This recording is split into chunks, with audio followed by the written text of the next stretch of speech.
K Abdul Ali മാഷുമായിട്ടുള്ള ഒരു സൗഹൃദ സംഭാഷണത്തിൽ ഏർപ്പെടാൻ പോവുകയാണ്.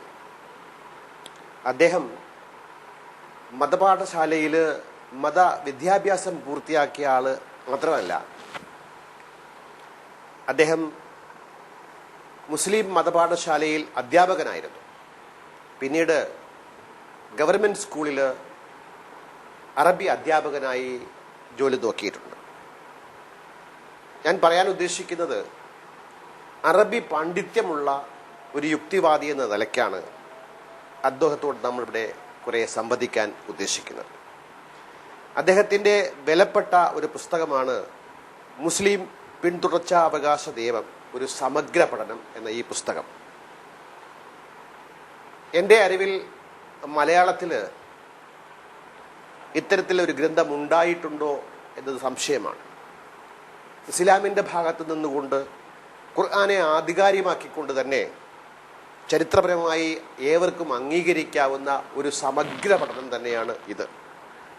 എനിക്ക് തോന്നുന്നത് നിയമ പണ്ഡിതന്മാർക്കും ന്യായാധിപന്മാർക്കും വരെ ഒരു റഫറൽ ഗ്രന്ഥമായി ഉപയോഗിക്കാവുന്ന ഒന്നാണ് ഈ പുസ്തകം. ഇങ്ങനെ അദ്ദേഹം 3 പുസ്തകം എഴുതിയിട്ടുണ്ട്. അദ്ദേഹവുമായിട്ട് കുറേ വർത്തമാനം നമുക്ക് പറഞ്ഞിരിക്കാം. മാഷിനോട് എനിക്ക് ചോദിക്കാനുള്ള കാര്യം, സാധാരണഗതിയിൽ 2 യുക്തിവാദികൾ തമ്മിൽ സംസാരിക്കുമ്പോൾ എപ്പോഴും ആദ്യമായി ചോദിക്കുന്നൊരു ചോദ്യം ഉണ്ടല്ലോ, നിങ്ങൾ എങ്ങനെ യുക്തിവാദിയാകാനുള്ള കാരണം എന്താണ് എന്നൊക്കെയുള്ള ചോദ്യമാണല്ലോ നമ്മൾ. അത് തന്നെ നമ്മുടെ ഈ സൗഹൃദ സംഭാഷണത്തിലെ ആദ്യത്തെ ചോദ്യം ആയിക്കോട്ടെ. ഓക്കെ, കാരണം എനിക്കൊരു 30-35 വർഷത്തെ പരിചയം ഉണ്ടാവില്ലേ നമ്മൾ ഉണ്ടാവും. തിരുവനന്തപുരത്ത് ഞാൻ വന്നിട്ട് കോഴിക്കോട് നിന്ന് തിരുവനന്തപുരത്ത് പല പ്രാവശ്യം വരുമ്പോഴൊക്കെ കാണാറുണ്ട്. നമ്മൾ സംസാരിക്കുന്ന വിഷയങ്ങൾ മിക്കവാറും ഇതൊക്കെ തന്നെയാണ്. പക്ഷെ അതിന് ഔപചാരികത ഉണ്ടായിട്ടില്ല എന്നുള്ളൊരു പ്രശ്നമേ ഉള്ളൂ. ഈ ഔപചാരികമായ ചോദ്യത്തിന് എന്താ താങ്കൾ ചോദിക്കുക, എങ്ങനെയാണ്, എന്താണ്? അല്ല, താങ്കൾ എങ്ങനെ യുക്തിവാദിയായി? എങ്ങനെയാണ് ഈ മതരാഹിത്യം എങ്ങനെ തോന്നാൻ കാരണം? എന്താണ് മതരാഹിത്യം എങ്ങനെ ഉണ്ടായി? ശരിക്കും ചോദിക്കുകയാണെങ്കിൽ എങ്ങനെ യുക്തിവാദിയായി എന്നുള്ളതാണ് പ്രധാന ചോദ്യം. ഞാനൊരു ഒരു മുസ്ലിം പുരോഹിത കുടുംബത്തിൽ ആണ് എൻ്റെ ജനനം. അത് സാഹചര്യത്തിൽ ഞാൻ പൊതുവിദ്യാഭ്യാസത്തെക്കാൾ കൂടുതൽ മതവിദ്യാഭ്യാസത്തിനായിരുന്നു എൻ്റെ കുടുംബം ഊന്നൽ കൊടുത്തിട്ടുള്ളത്. അങ്ങനെ വെറും മതപഠനത്തിലൂടെയാണ് ഞാൻ എൻ്റെ വിദ്യാഭ്യാസ കാലം അധികവും കഴിച്ചത്. അതിൽ ഒരു 10 വർഷത്തോളം അത് തന്നെ. അതിലിടയ്ക്ക് ചില ജനറൽ എഡ്യൂക്കേഷൻ്റെ ചിലതിനൊക്കെ പോയി പഠിച്ചു എന്നുള്ളതല്ലാതെ കാര്യമായ ഊന്നൽ തരായിരുന്നു. അങ്ങനെ 1969 കാലത്ത് ഞാൻ യാദൃച്ഛികമായി കൊയിലാണ്ടിയിൽ ഒരു ഗവൺമെൻറ് സ്കൂളിലൊരു അധ്യാപകൻ എൻ്റെ സഹപ്രവർത്തകനായി വന്നു. ഒരു ശങ്കരൻ എന്ന് പറയും, ഒരു ശങ്കരൻ എന്ന പേരിലുള്ള ഒരു അധ്യാപകൻ. അദ്ദേഹം നന്നായിട്ട് ഭൗതികവാദ കാര്യങ്ങളൊക്കെ അറിയുന്ന ആളാണ്. അദ്ദേഹം ഞാനുമായിട്ട് കണ്ടുമുട്ടുന്ന ആ കാലഘട്ടത്തിൽ ഞാൻ അതിനു മുമ്പ് തന്നെ ഇസ്ലാം മതത്തിലെ വിവിധ ഗ്രൂപ്പുകൾ പല കാര്യങ്ങളും പറയുന്നത് അത് എങ്ങനെയൊക്കെയാണ്, അതും നമ്മൾ പാരമ്പര്യമായിട്ട് നമുക്ക് പൈതൃകമായി വീട്ടിൽ നിന്ന് കിട്ടിയ വിശ്വാസങ്ങളും തമ്മിൽ വ്യത്യാസം എന്താണ്, മുജാഹിദ്, സുന്നി, ജമാഅത്തെ ഇസ്ലാമി എന്നുള്ള ഈ ഗ്രൂപ്പുകളൊക്കെ എന്ത് പറയുന്നു. പിന്നെ CN അഹമ്മദ് മൗലവിയുടെ സാഹിത്യങ്ങൾ, അത് നിങ്ങളുടെ കയ്യിലുള്ള ആ പുസ്തകം, അതെ, ഇസ്ലാം ഒരു സമഗ്ര പഠനം, ഇതൊക്കെ വായിക്കുമ്പോൾ ബുദ്ധിപരമായാണ് അതിൻ്റെ പല വിശകലനങ്ങളും പോകുന്നത്. പക്ഷേ ആ വിശകലനങ്ങൾ പോയിട്ട് അത് പിന്നെയും ആ അക്വറിയത്തിൽ തന്നെ കടന്ന് കളിക്കുകയാണ് മത്സ്യം. അത് പുറത്തേക്ക് പോകുന്നൊരാശയവും നമ്മളെ മനസ്സിൽ ഉദിക്കുന്നില്ല. അപ്പോൾ ഈ ശങ്കരൻ എന്ന് പറഞ്ഞ അധ്യാപകനായിട്ട് ശങ്കരൻ മാഷുമായിട്ട് കണ്ടപ്പോൾ വളരെ ചെറിയ നൂല് എനിക്ക് അന്ന് പൊട്ടാൻ ബാക്കിയുള്ളൂ. ശരി, അത്ര ആ ഒരു രീതിയിലേക്ക് ഞാൻ എത്തിപ്പെട്ടിട്ടുണ്ട്. അപ്പം ഞാൻ പള്ളിയിൽ ഇങ്ങനെ പ്രാർത്ഥിക്കാൻ പോകും. ഉച്ചക്ക് സ്കൂൾ വിട്ടാൽ 1:30 മണിക്കാണ് അവിടെ ഒരു ലിഷർ പീരീഡ്. അപ്പോൾ സ്കൂളിൽ പോയി തിരിച്ചു വരുമ്പോൾ മാഷ് ചോദിക്കും, മാഷ് പ്രാർത്ഥിച്ചോ? എന്ത് കിട്ടി? നമ്മളെ കാര്യം പറഞ്ഞോ? ഇങ്ങനെ തമാശയിൽ ഇങ്ങനെ പറയും. അപ്പം ഞാൻ ഞാൻ പ്രത്യേകിച്ച് എൻ്റെ കാര്യം പറയാനാണല്ലോ പോയത്, ഞങ്ങളുടെ കാര്യം കൂടിയും പരിഗണിച്ചുകൂടെ നിങ്ങൾക്ക്? അതിലെന്താണ് ആരോഗ്യം? ആരോടാണ് പ്രാർത്ഥിക്കുന്നത്? ഈ കുറേ കാലമായല്ലോ പ്രാർത്ഥിക്കുന്നത്. പ്രാർത്ഥിക്കാത്തവൻ്റെ കാര്യം എങ്ങനെയാണ്? പ്രാർത്ഥിച്ചാലും ഇല്ലെങ്കിലും ഒരുപോലെ ഇരിക്കുന്നല്ലോ എന്നൊക്കെ മാഷ് ഇങ്ങനെ സംശയവും സൗഹൃദ ഭാവത്തിൽ അത് ഒരു എന്നെ ഒന്ന് പ്രത്യേകം പഠിപ്പിച്ചിട്ടോ അല്ലെങ്കിൽ അദ്ദേഹം ഒരു അധ്യാപകനോ ഞാനിതൊരു പഠിക്കുന്ന ആളുമാണെന്നുള്ള രീതിയിലോ അല്ല. അപ്പം അങ്ങനെയുള്ള ചോദ്യങ്ങൾ അതിൻ്റെ എൻഡിലേക്ക് എത്താവുന്ന സാഹചര്യം ഞാൻ ഇസ്ലാം മത സാഹിത്യങ്ങളിലൂടെ തന്നെ ആർജിച്ചിട്ടുണ്ടെന്ന് പാകപ്പെട്ടിട്ടുണ്ട്. അത്തരം ഒരു ചോദ്യം സ്വാഗതം ചെയ്യാനുള്ള മനസ്സുണ്ട് എനിക്ക്. ഒരു സാധാരണ ആണെങ്കിൽ ഒരു തുടങ്ങി വരുന്ന ഒരു മുസ്ലിമിന്റെ മനസ്സിൽ നിന്ന് ഇത്തരം ചോദ്യങ്ങൾക്കുള്ളൊരു ഉത്തരം ഇങ്ങനെ ആയിരിക്കില്ല വരിക. അയാളുമായിട്ട് പിന്നെ നമ്മളൊരു സൗഹൃദം ഉണ്ടാവില്ല. അപ്പം മനുഷ്യരുടെ ഈ ചോദ്യങ്ങളൊക്കെ കേട്ടപ്പോൾ എനിക്ക് തോന്നി ഇത് ഇനിയും പരിശോധിക്കപ്പെടേണ്ടതുണ്ട്, ഇതൊന്നും ശരിയല്ല. അപ്പം ബസ് സ്റ്റാൻഡിലൊക്കെ കാണുമ്പം ഭിക്ഷക്കാരെയും രോഗികളെയും അങ്ങനെയുള്ള ആവശ്യമുള്ള ആളുകളൊക്കെ കാണിച്ചാൽ ഇതിനൊക്കെ ഉത്തരവാദിയായിട്ടുള്ളത് ആരാണ്? അയാളുടെ കാര്യം കൂടി നിങ്ങൾ പ്രാർത്ഥനയിലൊന്ന് പറയണം. ഇതിൻ്റെയൊക്കെ ഉത്തരവാദിത്തങ്ങൾ നിങ്ങളൊന്ന് ഏറ്റെടുക്കണം, നിങ്ങൾ അയാളോടൊന്ന് ഏറ്റെടുക്കാൻ പറയണം എന്ന രീതിയിൽ മാഷിങ്ങനെ സംസാരിക്കും. അപ്പം അതൊക്കെ എനിക്കത് സ്ട്രൈക്ക് ചെയ്യും. ശരിക്കും നമ്മളെ അങ്ങനെയാണല്ലോ പഠിപ്പിച്ചത്. ദൈവമാണ് ഇതിനെല്ലാം കാരണം, അദ്ദേഹമാണ് ഇവർക്ക് രോഗം കൊടുക്കുന്നത്, രോഗശമനം കൊടുക്കുന്നത്, ദാരിദ്ര്യം കൊടുക്കുന്നത്, ഐശ്വര്യം കൊടുക്കുന്നത് എന്നൊക്കെ പഠിപ്പിച്ചതാണല്ലോ. അപ്പോൾ ഇതെല്ലാം ഞാൻ എന്നേക്കാൾ മതം പഠിച്ച ആളുകൾ എന്ന് പറയുന്ന ആളുകളുടെ മുമ്പിൽ ചെന്ന് സംസാരിക്കാൻ തുടങ്ങി. സംസാരിക്കുന്നതോടുകൂടി കൂടുതൽ എനിക്ക് വ്യക്തമായി ഇവർക്ക് ഇതൊന്നും അറിയില്ല, ഇവർക്ക് ഇതിനൊന്നും പറയാനുമില്ല. ഇത് കാര്യം ശങ്കരമാഷ് പറയുന്നതാണ് ശരി, അങ്ങനെയുള്ള ഒരു തീരുമാനത്തിലെത്തി. അങ്ങനെയാണ് പിന്നെ ആ കാലത്ത് AT കോവൂരിന്റെ ഒരു വരവുണ്ടായി കോഴിക്കോട്. 2-3 പരിപാടികൾ MCC ബാങ്ക് ഓഡിറ്റോറിയത്തിൽ അദ്ദേഹത്തിന്റെ ഒരു സ്വീകരണം. തെരുവത്തിരാമൻ പ്രദീപത്തിന്റെ പത്രാധിപരായിരുന്നു അദ്ദേഹം, പഴയ യുക്തിവാദിയാണ്. അദ്ദേഹമൊക്കെ സംഘടിപ്പിച്ചൊരു അതുണ്ടെന്ന് ഞാൻ പത്രത്തിൽ കണ്ടപ്പോൾ ഞാനത് പോയി. പിന്നെ അത് കഴിഞ്ഞ് പുനർജന്മം എന്ന് പറഞ്ഞൊരു സിനിമ വന്നല്ലോ, അതിൽ AT കോവൂർ അഭിനയിച്ചിട്ടുണ്ട്. അപ്പോൾ അത് കോഴിക്കോട് സംഘം തിയേറ്ററിൽ ഒരു 1-2 മാസം ഓടി, 2-3 മാസം ഓടി, 3 മാസം ഉണ്ടാവും. അപ്പോൾ അന്നും കോവൂർ അവിടെ വന്നിരുന്നു. അപ്പോൾ ആ സിനിമ കാണാൻ പോയി.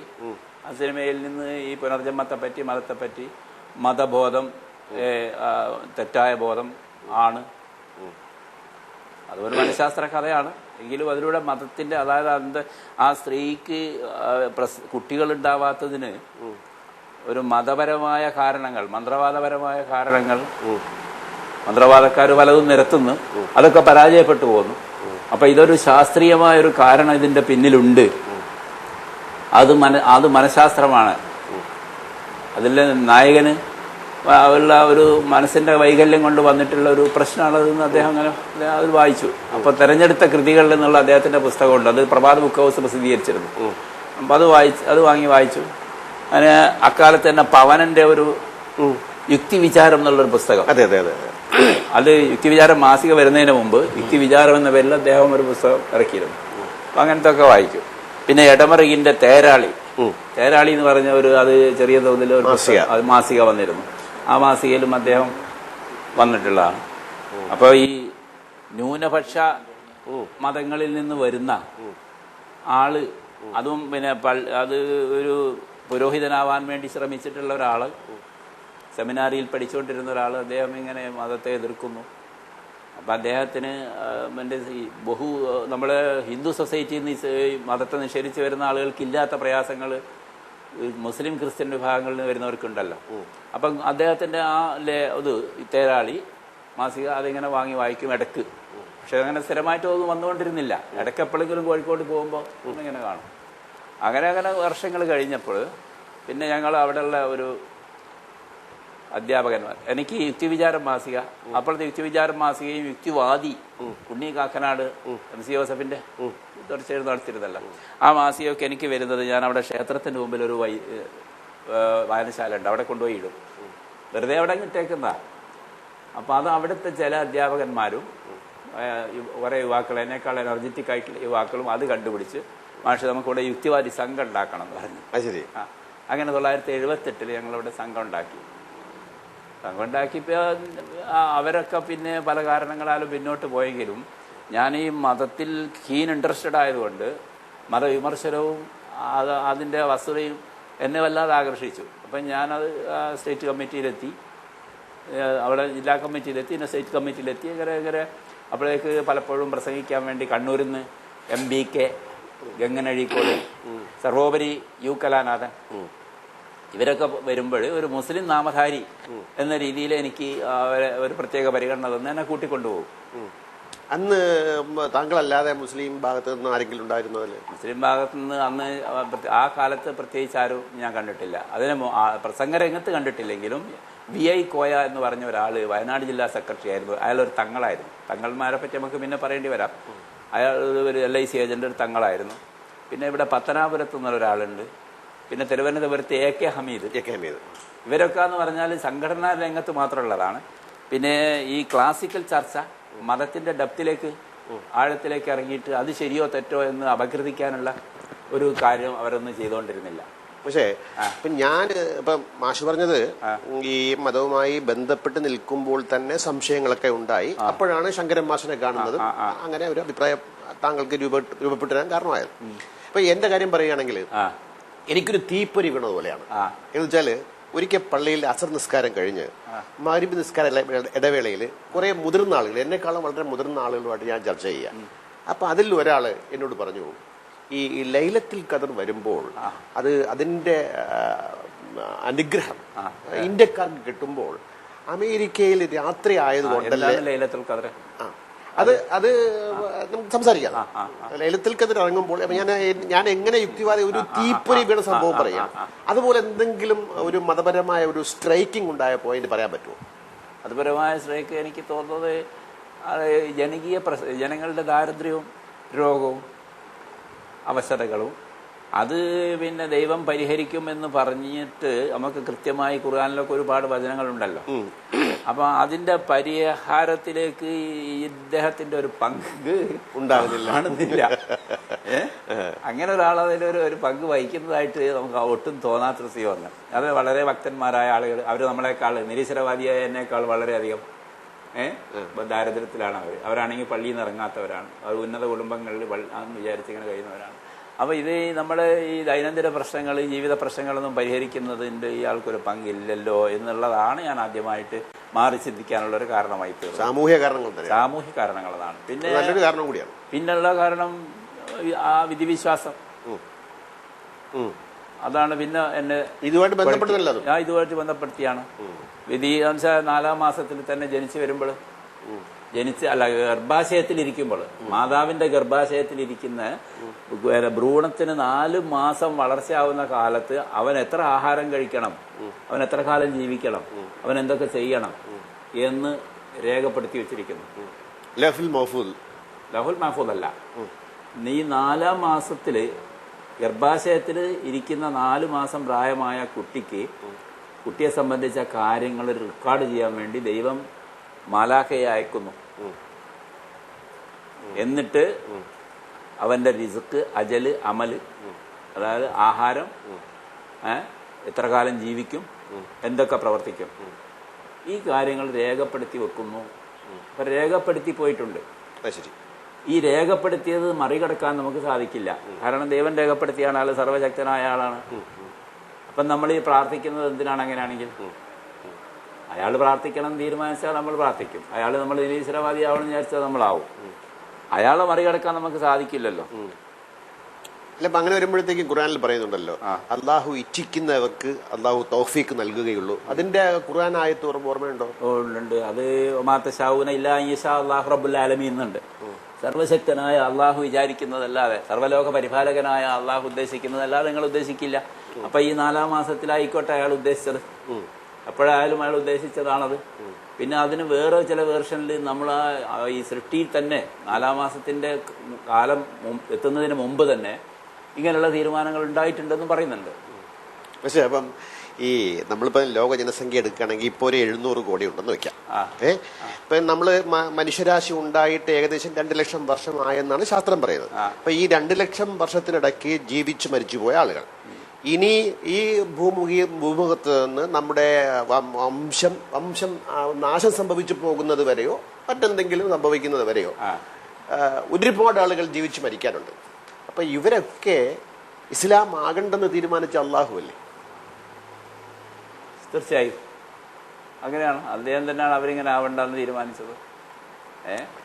അപ്പൊ നമ്മള് അയാള് ഇങ്ങനെ കുറെ ആൾക്കാരുണ്ടാക്കിയിട്ട് ആ കുട്ടി അവരൊക്കെ തന്നെ വീണ്ടും നരകത്തിലേക്ക് ഇടാൻ അയാൾ തന്നെ വഴിയൊരുക്കുന്നു എന്ന് പറയുന്നത് ഒരു സാധാരണയിൽ ദയാപൂർണനായ ഒരു പിതാവിന് അല്ലെങ്കിൽ ഒരു സാധാരണ പിതാവിന് സങ്കല്പിക്കാൻ സാധിക്കാത്ത ഒരാശയമാണല്ലോ. അയാൾ തന്നെ സൃഷ്ടിക്കുന്ന അയാൾ തന്നെ കുറെ നിറയ്ക്കും. വലക്കത് നിറയിനാൽ ജഹന്നമ കസീറമിനൽ ജിന്നി വല്ലിൻസി എന്ന് ഖുർആനിൽ പറയുന്നുണ്ട് 2-ാം അധ്യായത്തിൽ. നമ്മൾ മനുഷ്യനെയും ജിന്നിനെയൊക്കെ സൃഷ്ടിച്ചത് ഭൂരിപക്ഷത്തിനെയും നരകത്തിലേക്ക് പറഞ്ഞയക്കാനാണ്. നരകത്തിലേക്ക് പറഞ്ഞയക്കാൻ വേണ്ടിയത് നമ്മൾ സൃഷ്ടിച്ചത് തന്നെ. ആൾ പണി തന്നെ അതാണ്. അപ്പൊ പിന്നെ ഇയാൾ എന്തൊരാളാ, എന്തിനാ ഇയാൾ ഇങ്ങനെ ചെയ്തത് എന്ന് നമ്മൾ സ്വാഭാവികം ചിന്തിക്കുമല്ലോ. അപ്പോൾ അതുമായി ബന്ധപ്പെട്ട് ചോദിക്കാനുള്ള കാരണം, ഇപ്പം താങ്കളെ ഒരു യാഥാസ്ഥിതിക ഇസ്ലാം കുടുംബത്തിൽ നിന്ന് മതപാണ്ഡിത്യം നേടിയ, മതപാഠശാലയിൽ പഠനം പൂർത്തിയാക്കിയ, മതം പഠിപ്പിക്കാൻ ഒരുങ്ങിയ ഒരു വ്യക്തി എന്ന നിലയ്ക്ക് താങ്കൾ മതം വിട്ടു പുറത്തു വരുന്നു. അപ്പോൾ ഒരു യാഥാസ്ഥിതിക മതം നിലയ്ക്ക് ആ മതം താങ്കളോട് പിന്നീടെടുത്ത നിലപാടുകൾ എന്താണ്? എന്തെങ്കിലുമൊക്കെ പിടിമുറുക്കം ഉണ്ടായിട്ടുണ്ടോ? യാഥാസ്ഥിക നിലപാടുകൾ എന്ന് പറഞ്ഞാൽ പിന്നെ ഞാനൊരു സർക്കാർ ജീവനക്കാരനാണല്ലോ. അപ്പോൾ അതിന്റെ ചില സംരക്ഷണങ്ങൾ, ഉപജീവന സംബന്ധിയായ അല്ലെങ്കിൽ പിന്നെ ജോലി PSC നിയമനമാണ്, എയ്ഡഡ് സ്കൂളല്ല. അപ്പോൾ ഏറെ വന്നാൽ ട്രാൻസ്ഫർ ഒക്കെ വരും. അപ്പൊ അവിടെ നമ്മൾ ചെയ്യേണ്ട ജോലി നമ്മൾ ചെയ്ത് വെച്ചാൽ മതി. എന്നിരുന്നാൽ പോലും സ്ഥലം മാറ്റങ്ങൾ, ട്രാൻസ്ഫർ അത് പിന്നെ ഉണ്ടായിട്ടുണ്ട്. അത് ഞാൻ ആദ്യ കാലത്ത് ഈ പന്തലായിനി ശങ്കരൻ മാഷ് ആ സ്കൂളുണ്ടല്ലോ, പന്തലായിനി GMLPS എന്ന് പറയും, അത് കൊയിലാണ്ടിയിൽ, കോഴിക്കോട് ജില്ലയിൽ കൊയിലാണ്ടി. അപ്പോൾ അവിടെ നിന്ന് എന്നെ അവിടെ നിന്ന് മാറ്റിയേ പറ്റും എന്ന രീതിയിൽ പറഞ്ഞപ്പോൾ അസിസ്റ്റന്റ് എഡ്യൂക്കേഷണൽ ഓഫീസർ AEO അദ്ദേഹം പറഞ്ഞു, നിങ്ങൾക്ക് കാപ്പാട്ട് തരാം. അപ്പം കാപ്പാട് നിന്ന് 8 കിലോമീറ്റർ യാത്ര ചെയ്തിട്ടാണ് ഇവിടെ വരുന്നത്. അപ്പം കാപ്പാട് നിന്ന് 8 കിലോമീറ്റർ യാത്ര ചെയ്ത് വരുന്ന സ്കൂളിൽ അപ്പം എനിക്ക് കാപ്പാട് തരാമെന്ന് പറഞ്ഞപ്പോൾ ഞാൻ പറഞ്ഞു, ആയിക്കോട്ടെ, ഇവിടുന്ന് പോകണമെന്നല്ലേ ഉള്ളൂ, അത് വലിയ പ്രശ്നമില്ല. അപ്പം രക്ഷിതാക്കൾ കുറച്ച് ആൾക്കാർ ഒക്കെ ഇങ്ങനെ പറയുന്നുണ്ട്, അതുകൊണ്ട് മാഷക്ക് കാപ്പാട് തന്നാലെങ്ങനെ. അപ്പം ആയിക്കോട്ടെ. അപ്പം കാപ്പാടെത്തിയപ്പോൾ അവർക്ക് മനസ്സിലായി കൂടുതൽ സൗകര്യത്തിലേക്കാണ് ഇയാൾ പോയത്, വീട് അവിടെ മുറ്റത്തന്നില്ല. അപ്പൊ പിന്നെ ഒരു സ്ഥലം മാറ്റം. ഈ ഊരുവിലക്കോ അല്ലെങ്കിൽ മഹല്ല് കമ്മിറ്റിന്ന് മാറ്റി നിർത്തലോ, കല്യാണങ്ങളിൽ പങ്കെടുപ്പിക്കാതിരിക്കലോ അതുണ്ട്. പക്ഷെ ഈ കാപ്പാടെത്തിയതിനു ശേഷം ഉടനെ തന്നെ അവരെന്ത് വെച്ചാൽ അവിടുന്ന് ദൂരോട്ട് മാറ്റി. ശരി. കാപ്പാട് 1 മാസം 2 മാസം നിൽക്കുമ്പോഴത്തേന്, 1 മാസമൊക്കെ ആയിട്ടുള്ളൂ, അപ്പോഴത്തേന് ഒരു ഓർഡർ വന്നു. ഇയാളെ നാദാപുരത്ത്, അതായത് കോഴിക്കോട് ജില്ലയുടെ വടക്കേറ്റം നാദാപുരത്ത്, അവിടെ കണ്ണങ്കൈ GLPS സ്കൂളിലേക്ക് മാറ്റി. അതിന് അധ്യാപക സംഘടന അതിന് സത്യാഗ്രഹം നടത്തി. അവിടെ വടകര DEO ഓഫീസിൽ അതിനെതിരായിട്ട് സത്യാഗ്രഹം നടത്തി. ആ സത്യാഗ്രഹത്തെ തുടർന്നുള്ള ഒത്തുതീർപ്പിൽ വെക്കേഷൻ കഴിഞ്ഞപ്പോൾ ജൂണിൽ എന്നെ വീണ്ടും കാപ്പാടിന്റെ പരിസരത്തുള്ള അത്തോളി ഒരു സ്കൂളിലേക്ക് കിട്ടി. അങ്ങനെ അവിടുന്ന് പോകുന്നു. അത് ഒരു ട്രാൻസ്ഫർ. അത് കഴിഞ്ഞിട്ട് പിന്നെ അടിയന്തരാവസ്ഥ വന്നു. അടിയന്തരാവസ്ഥ വന്നപ്പോഴും അത് കഴിഞ്ഞ ഉടനെ എന്നെ വീണ്ടും മാറ്റി. അപ്പം എനിക്ക് സംഘടനയോടോ അവരുടെ സംഘടനാ പ്രവർത്തനത്തെക്കാൾ ഉപരി നേരിട്ട് ഹൈക്കോടതിയിലോ ഒക്കെ സമീപിക്കലാണ് നല്ലത് എന്നുള്ള ഒരു നിയമബോധവും അവബോധവും വന്നു. അപ്പം ഞാൻ അന്ന് ഹൈക്കോടതിയിൽ വന്ന് എന്നെ എങ്ങനെ മാറ്റിയിട്ടുണ്ട്. ഞാൻ എൻ്റെ പേരിൽ പ്രത്യേകിച്ച് ഫ്രെയിമൊന്നുമില്ല. അന്ന് ഇയാളായിരുന്നു നമ്മുടെ സുബ്രഹ്മണ്യം പോറ്റി, ജസ്റ്റിസ് സുബ്രഹ്മണ്യം പോറ്റിൻ്റെ കോടതിയിലാണ് കേസ് വന്നത്. അപ്പോൾ പ്രത്യേകിച്ച് ഒരു കാരണമില്ലെങ്കിൽ ഇവരെ തിരിച്ചു മാറ്റണമെന്ന് പറഞ്ഞ് എനിക്ക് പകരം അഖിലേന്ത്യാ ലീഗ് എന്ന് പറഞ്ഞൊരു സംഘടന ആണെന്നുണ്ടല്ലോ. അതെ, അഖിലേന്ത്യാ ലീഗിൽപ്പെട്ട ഒരാളെ എൻ്റെ സ്കൂളിലേക്ക് വിട്ടു. അത് കോഴിക്കോട് ജില്ലയിൽ തന്നെയാണ് ഞങ്ങളെ മാറ്റിയത്, കുറെ ദൂരോട്ടാണെന്നേ ഉള്ളൂ. അപ്പോൾ അവിടെയുള്ള ഒരാളെ എൻ്റെ സ്കൂളിൽ വിട്ട് എന്നെ അയാളുടെ പരിസരത്ത് വേറെ സ്കൂളിൽ വിട്ടു. അപ്പം സുബ്രഹ്മണ്യം പോറ്റി ഇത് കാരണമില്ലാതെയുള്ള മാറ്റങ്ങളാണ്, എന്താ ഇതിനർത്ഥം എന്നും പറഞ്ഞാൽ അത് ക്യാൻസലാക്കി. അപ്പം ഞാൻ പോകേണ്ടി വന്നില്ല. അങ്ങനെ നടന്നു. അതിനുശേഷം പിന്നെ ഞാനൊരു 17 കൊല്ലം അതേ സ്കൂളിൽ നിന്നു. ആരും ഇങ്ങനെ ഒരു സ്ഥലം മാറ്റത്തിൻ്റെ കാര്യം ആലോചിച്ചിട്ടില്ല. കാരണം അവരിനി എങ്ങനെ പോയാലും നമ്മളത് കവറേജ് ചെയ്യും, അയാൾക്ക് ഇതിനെപ്പറ്റിയൊക്കെ അറിയാം എന്നുള്ള ഒരു ചിന്താഗതി. ഊരുവിലക്ക് അല്ലെങ്കിൽ വിലക്ക് എന്ന് പറഞ്ഞാൽ ചില 1-2 തീരുമാനങ്ങൾ ഉണ്ടായിരുന്നു. കല്യാണങ്ങൾക്കും അതുപോലുള്ളതിനൊന്നും ക്ഷണിക്കരുത്.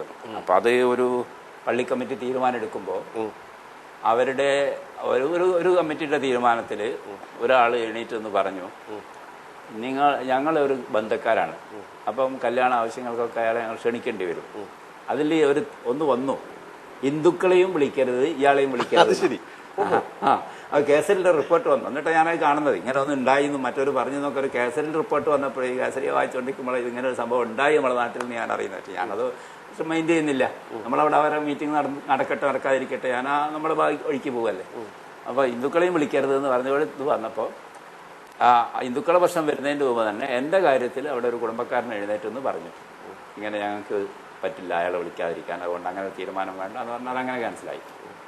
പിന്നെ വലിയ പള്ളിയിൽ ഇതൊരു ബ്രാഞ്ച് പള്ളിയാണ്, എൻ്റെ വീടിൻ്റെ അടുത്തുള്ള ഒരു പള്ളിയാണ്. പിന്നെ ഇവിടുത്തെ മഹല്ല് എന്ന് പറയും, വലിയ ഇത്.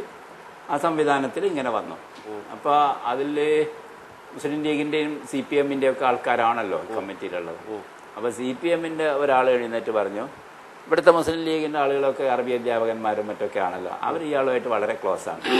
നമ്മൾ പിന്നെ പാർട്ടി പ്രശ്നങ്ങളൊക്കെ ഉണ്ടെങ്കിലും ഈ നിങ്ങളൊന്നും തമ്മിലുള്ള അടുപ്പം പോലെ ഞങ്ങൾ തമ്മിലില്ല. ഒരു CPM അനുഭാവിയാണ് ഞാൻ, സജീവമായി രംഗത്തുണ്ട്. പക്ഷേ അതിൻ്റെ ഒരു പാർട്ടി അനുഭവം അല്ലാതെ നിങ്ങളൊക്കെ ഉള്ള മാതിരി ഇൻറ്റിമസി അവരും നമ്മളായിട്ടില്ല, അയാൾ നമ്മളായിട്ടില്ല. പിന്നെ നിങ്ങളൊക്കെ ഇവിടെ നിന്ന് തീരുമാനം എടുക്കും, ഞങ്ങൾ പുറത്താവും. നാളെ അങ്ങാടിയിൽ ഇറങ്ങിയാൽ വളരെ ഫ്രണ്ട്ലി ആയിരിക്കും നിങ്ങളൊക്കെ, അതുകൊണ്ട് ആ വക തീരുമാനത്തിലൊന്നും ഞങ്ങളില്ല എന്ന് പറഞ്ഞ് അതും ഫെയിലായി.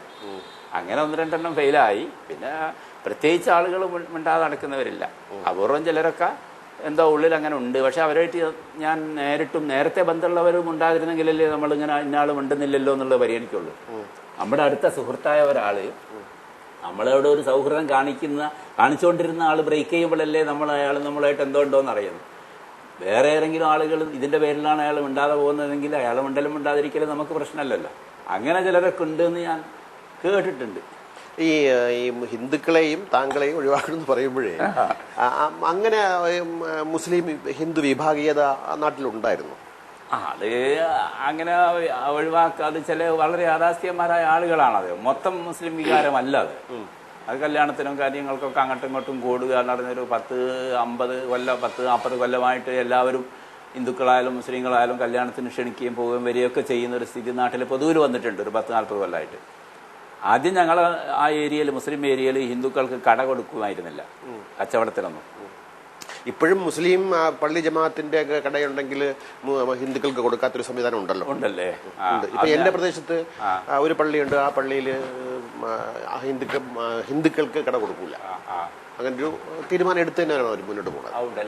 അത് പള്ളിയുടെ വക ആയതുകൊണ്ടായിരിക്കും. പള്ളിയുടേതല്ലാത്തത് തന്നെ വ്യക്തികളുടെ കടകള്, നമ്മളിവിടെ മുസ്ലിം ലൊക്കാലിറ്റിയാണ്, ഇവിടെ വേറെ ആൾക്ക് കട കൊടുക്കാൻ പാടില്ല എന്ന് പറഞ്ഞ് അവിടുന്ന് കട ഒഴിപ്പിച്ച സംഭവം. ഒഴിപ്പിച്ചെന്ന് പറഞ്ഞാൽ ഒരു ചെറുപ്പക്കാരൻ അവന്റെ ഒരു പീടിക മുറി ഒരു ഹിന്ദുവിന് കൊടുത്തിട്ട് അത് കൊടുക്കാൻ പാടില്ല എന്ന് പറഞ്ഞു. അപ്പൊ ഹിന്ദുക്കളിൽ തന്നെ ഉള്ള പ്രമുഖർ വന്ന് ഇവനോട് ആ താക്കോല് വാങ്ങി മറ്റൊരാൾക്ക് കൊടുത്ത് രഹസ്യമായിട്ട് പരിഹരിച്ചത് എനിക്കറിയാം. ആ കാലത്ത് മുസ്ലിങ്ങള് ഹിന്ദുക്കൾ ഭൂരിപക്ഷമുള്ള സ്ഥലമുണ്ട്, അവിടുത്തെ കണ്ണായ സ്ഥലത്ത് മുസ്ലിങ്ങൾക്ക് കച്ചവടമുണ്ട്. അത് ഞാൻ പലപ്പോഴും ചിന്തിക്കാറുണ്ട്. അത് എന്റെ കാഴ്ചപ്പാട് എന്തോ കാനെന്ത് ചിന്തിക്കുന്നു എനിക്കറിയില്ല. അതിൽ കൂടുതൽ വർഗീയത പുലർത്തുന്നത് മുസ്ലിങ്ങളാണെന്നാണ് ഞാൻ അതിൽ നിന്ന് മനസ്സിലാക്കുന്നത്. ഹിന്ദു ഭൂരിപക്ഷ പ്രദേശങ്ങൾക്ക് മുസ്ലിങ്ങൾക്ക് കട കൊടുക്കുന്നു, പിന്നെ മുസ്ലിം ഭൂരിപക്ഷ പ്രദേശത്ത് വരുമ്പോൾ അത് അനുവദിക്കുന്നില്ല. അങ്ങനെയുള്ളത് ഇതൊരു 10-40 കൊല്ലം മുമ്പുള്ള ഒരു സംഭവമാണ്. ഇന്ന് സ്ഥിതികളൊക്കെ മാറി. ഇപ്പം ഹിന്ദുക്കള് മുസ്ലിങ്ങൾക്ക് പഠിക്കുകയാണ്, ഹിന്ദുക്കളും ആ ലെവലിലേക്ക് വളർന്നു വരുന്ന ഒരു സാഹചര്യമാണ് നിലവിലുള്ളത്. മുസ്ലിങ്ങളോട് മതപരമായ ശത്രുത പുലർത്തുന്ന ഒരു മനോഭാവം ബോധപൂർവം ഹിന്ദുക്കൾ ഉണ്ടാക്കിയെടുക്കാനുള്ള ശ്രമം നടന്നുകൊണ്ടിരിക്കുന്നു. അതൊരു രാഷ്ട്രീയമായ ലക്ഷ്യത്തോടു കൂടി വരുന്നതാണ്. മറ്റത് മതാധിഷ്ഠിതമായ ബോധമായിരുന്നു അന്ന് ആ കാലത്ത് നയിച്ചിരുന്നത്. മതം പഠിപ്പിച്ചിട്ടുള്ള ഒരു ഐത്തം മാത്രം. ഇന്ന് മതം പഠിപ്പിച്ചിട്ടുള്ളത് ഇവരുടെ രാഷ്ട്രീയ നിലനിൽപ്പിന്റെയും കൂടി ഒരു ടൂളായിട്ട് ഉപയോഗിക്കാൻ വേണ്ടിയിട്ട് ഉണ്ടാക്കിയെടുക്കുന്ന വർഗീയതയാണ് ഇന്നത്തെ വർഗീയത. ആർട്ടിഫിഷ്യലാണെന്നർത്ഥം. ഖുർആനിൽ ഇങ്ങനെ ക്രിസ്ത്യാനികളുമായിട്ടും മറ്റുള്ളവരുമായിട്ടും നിങ്ങൾ കൂട്ടുകൂട്ടരുന്നുള്ള ഒരു വാചകമുണ്ടല്ലോ. എന്ന ഖുർആനിലൊരു വാക്യമുണ്ട്.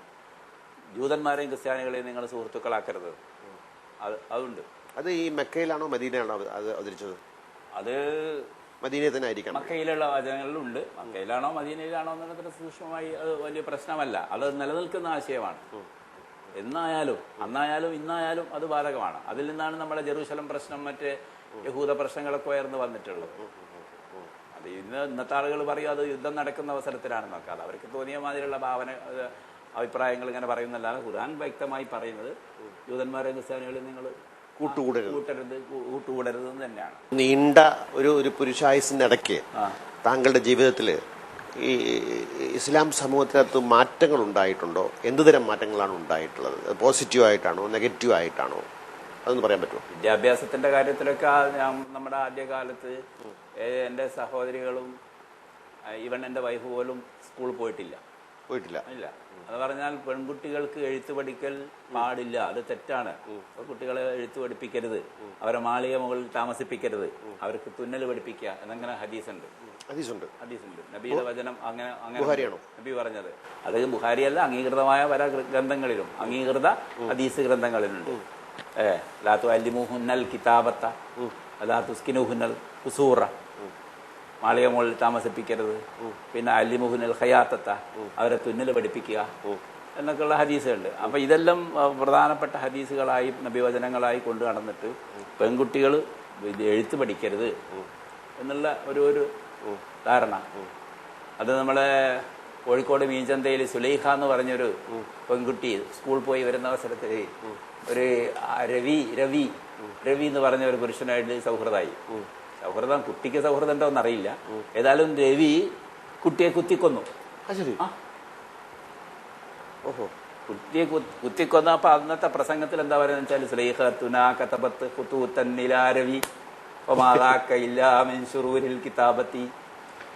കുറെ കത്തൊക്കെ എഴുതിയിട്ടുണ്ട് രവിക്ക്. അത് നമ്മൾ ഈ എഴുത്ത് പഠിച്ചതിന്റെ ദോഷമല്ലേ? കിതാബത്തി, എഴുത്ത് പഠിച്ചതിന്. അപ്പൊ എഴുത്ത് പഠിക്കാൻ പോകരുത് എന്ന് ഞങ്ങൾ പറയുന്നത് ശരിയാണെന്ന് ഇപ്പൊ തെളിഞ്ഞല്ലോ എന്നാണ് പ്രസംഗം കേട്ടത് ഞാൻ. അപ്പൊ എന്നും ഇതിനെതിരായിരുന്നു. പിന്നെ മദ്രസകളിൽ തന്നെ പെൺകുട്ടികൾക്ക് പഠിക്കുന്നത് അവർക്ക് വൈഭവമാണ്.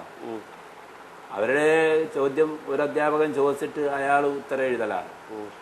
അവർക്ക് നേരിട്ട് ആൺകുട്ടികൾ ഒരു ഭാഗത്തിരുന്ന് എഴുതുമ്പോൾ പെൺകുട്ടികളെ സംബന്ധിച്ചിടത്തോളം അധ്യാപകൻ ചോദിച്ചിട്ട് ഉത്തരം എഴുതുന്ന രീതിയായിരുന്നു. അതൊരു 10-20 കൊല്ലമായിട്ടുള്ളും പോയിട്ട്. സമസ്ത കേരള ജമിയത്തുൽ ഉലമ എന്നൊക്കെ പറഞ്ഞ് സമസ്ത കേരള ഇസ്ലാമത വിദ്യാഭ്യാസ ബോർഡ് അവർ നടത്തുന്ന പരീക്ഷയിലൊക്കെ ഇന്നും അത് നടക്കുമ്പോഴത്തേക്കും കട്ടനിട്ടല്ലേ, പല കല്യാണങ്ങൾക്കും കട്ടനിട്ടല്ലേ.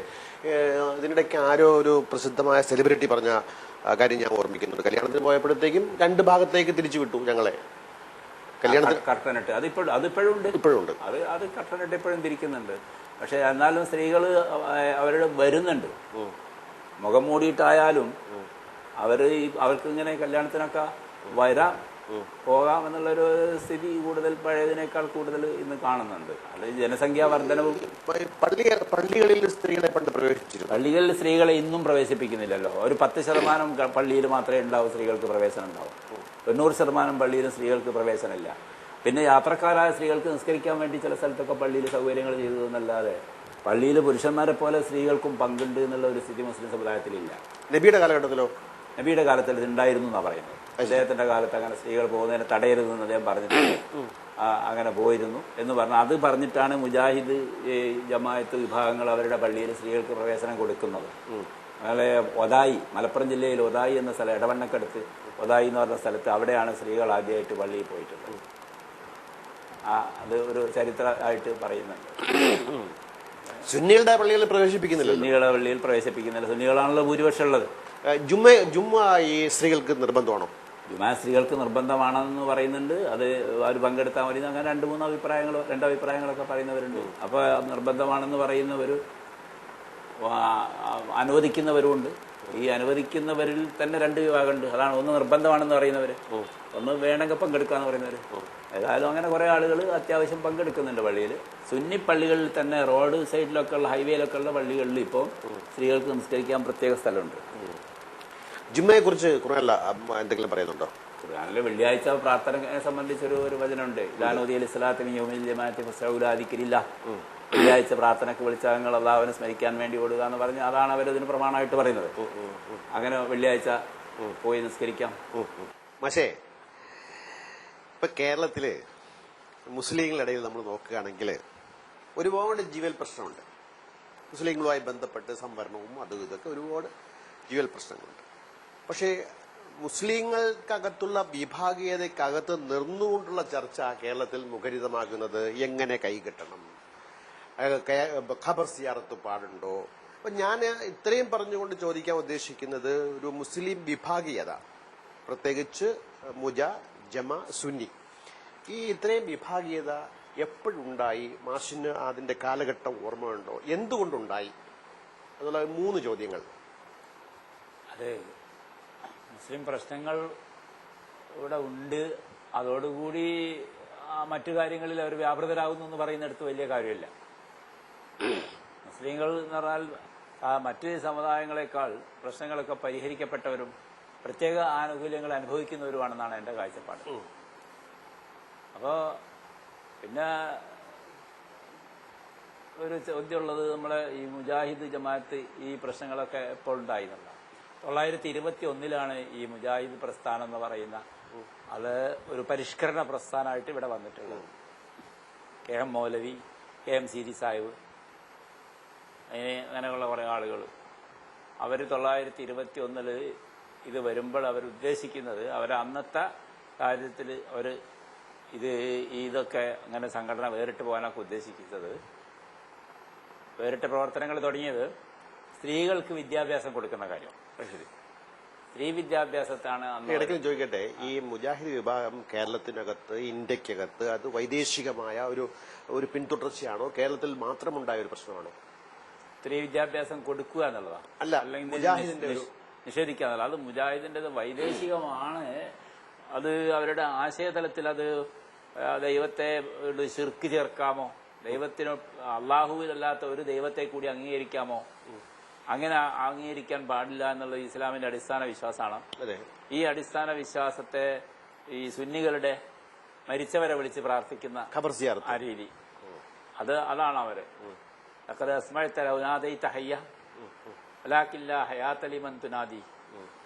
ഒരു ജീവനുള്ളതിനെ വിളിച്ചാൽ അത് ഉത്തരം നൽകുമായിരുന്നു, പക്ഷെ നീ വിളിക്കുന്നത് ജീവനില്ലല്ലോ എന്നാണ് അന്ന് അവരുടെ ഒരു പദ്യം, അറബി പദ്യത്തിൽ. ഷിർക്കുമായി ബന്ധപ്പെട്ടാണത്. ഷിർക്ക് തൗഹീദ്, അള്ളാഹുവിനെ മാത്രം പ്രാർത്ഥിക്കുക, അള്ളാഹു എന്ന ദൈവത്തെ മാത്രം. അങ്ങനെ പ്രാർത്ഥിക്കുമ്പോൾ ഇതിലൊക്കെ പ്രാർത്ഥിച്ചുകൊണ്ടിരിക്കുന്നവർ തന്നെ ചെയ്യുന്ന മറ്റ് പ്രവർത്തികൾ ഇതുമായിട്ട് വൈരുദ്ധ്യം വരുന്നുണ്ട്.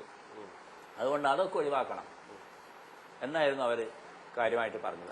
പറയുന്ന കൂട്ടത്തിൽ അവരിങ്ങനെ ഈ സ്ത്രീ വിദ്യാഭ്യാസത്തിന്റെ കാര്യമൊക്കെ പറഞ്ഞു. സ്ത്രീ വിദ്യാഭ്യാസത്തിനെ മൗലികമായി എടുത്തിട്ടല്ല, മൗലികമായത് ഈ ശിർക്ക് പാടുണ്ടോ ഇല്ല എന്നുള്ളതാണ്.